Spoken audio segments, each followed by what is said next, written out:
Now at noon, the Burnsville community, along with those throughout Minnesota, are all honoring the lives of these fallen heroes. Officers Paul Elmstad, Matthew Ruge, and firefighter paramedic Adam Finseth. These three men died in the line of duty on Sunday, shot and killed responding to a domestic abuse call at a home filled with kids. As we come on the air, we're waiting on an update on the condition of a fourth officer, Sergeant Adam Medlicott. At last check, officials said that he's expected to be okay. We're also expecting new information about the suspect, who is also dead. All of this unfolded on 33rd Avenue South in Burnsville just before 2 yesterday morning. Michelle Beck picks up our coverage there as the community remembers the first responders' sacrifice. A somber scene outside City Hall. Flowers rest upon two police cars and an ambulance representing the three first responders who died in the line of duty. Early Sunday morning, we know they were responding to a domestic abuse call for help coming from inside the home. A man reportedly barricaded himself, and family members, state authorities later confirming 7 children were in the home, all under 15 years old. Officers arrived and tried negotiating with the suspect, but the man opened fire. 2 officers and 1 paramedic were shot and killed. Another first responder was shot and is getting treated. Since hearing this, the community has been in mourning. It hit a little close to home because I did meet one of them before, and my brother's an EMT, so it's kind of hard. And with a lot more details still yet to come our way, we do know that it was about a 6-hour-long standoff between the time of the first call for help and around 8 a.m. when the suspect was pronounced dead. We do know, thankfully, that the family inside the home did escape to safety. In Burnsville, Michelle Beck, KARE 11 News. The state medical examiner is set to conduct the autopsy on the unnamed gunman. The police department has not said how he died. The scene has left the neighborhood shaken. People who were home at the time tell us they could hear what was happening as a shootout began. A lot of screaming, all the stuff, and then all the sudden little shots. Ta, ta, ta, ta, ta, ta, ta, ta. It was those neighbors and dozens of other Minnesota community members who came out last night for a vigil in honor of the men killed. Cece Gaines shows us the impact they made through their service. Hey there, first responders will be standing watch here at the medical examiner's office until funerals happen.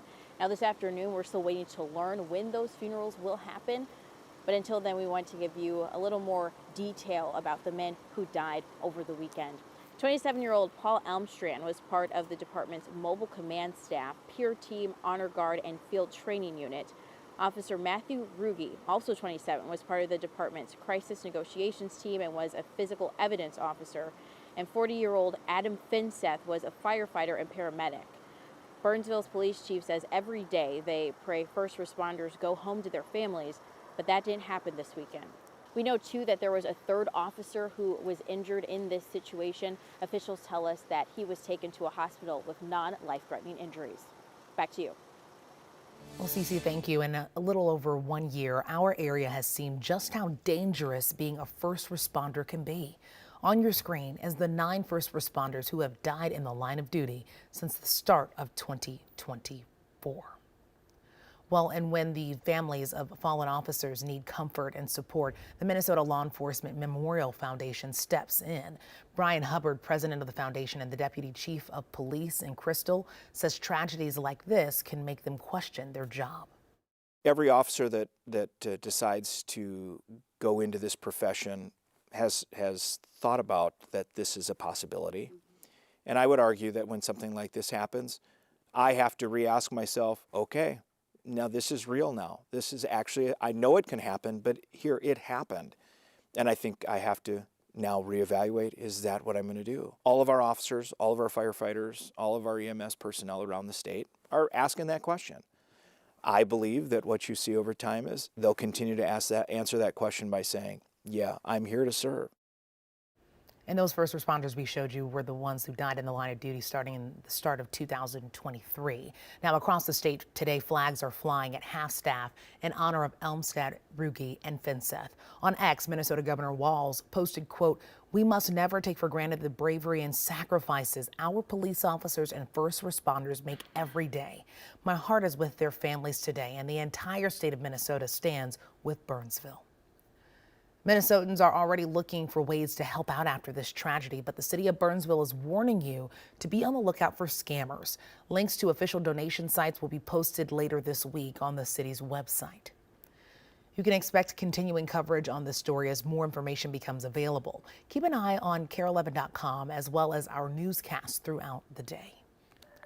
Now let's talk about weather and the calm conditions we're seeing. Ben stepped outside, still need a jacket out there, but you know, it sounds like we're starting to get a bit of a warm up. Yeah, a jacket necessary, but maybe not the hats and the gloves outside today. And that's pretty much going to be the case most of this week as temperatures are on another warming trend. We're already above the freezing mark after kind of a cooler start to the day. 33 degrees right now. Wilmer still at the freezing mark. Brainerd already at 37. Mankato 37. Rochester already 41 degrees. Now we started off with some hazy sunshine, and we do have a weak weather system that's going to slide through later today. Radar picking up on some snow in the western part of the state, but none of that is reaching the ground right now. See, the air right near the surface is rather dry, so the snow is basically falling through that dry layer and evaporating before reaching the ground. So you can expect more or less just kind of a filtered sunshine kind of day. A mild week is ahead, and we will stay dry most of this week. Look for areas of fog not only tonight but the next couple of nights with some melting snow in the air, and that will lead to some areas of fog the next couple of mornings, and still no real chance for snow in our 7-day forecast. We'll talk about what temperatures are doing this week just ahead. Alexis. Ben, thank you so much. And of course, we want to let you know about a traffic situation happening right now on 494 just south of Bass Lake Road. Moments ago, we saw fire crews responding to a vehicle that had caught fire off the side of the road. Traffic is now moving slowly in that area. We want to get you caught up on the other top stories of the day. Following the death of Russian opposition leader Alexei Navalny, his wife is continuing his work. Yulia Navalnaya is meeting with European Union ministers in Brussels ahead of a new round of potential sanctions against Moscow. She is also accusing the Kremlin of hiding her husband's body. Russian leaders have denied any involvement in Navalny's death. At the U.S. Capitol, Democratic leaders in the Senate are urging the House to pass a foreign aid bill that would send $60 billion to Ukraine following Navalny's death. Officials say Ukraine is running low on weapons and munitions without further U.S. help. The House says the bill needs to do more to address immigration. Well, in just about 15 minutes, students in Minnesota will have their chance to speak at the state capitol.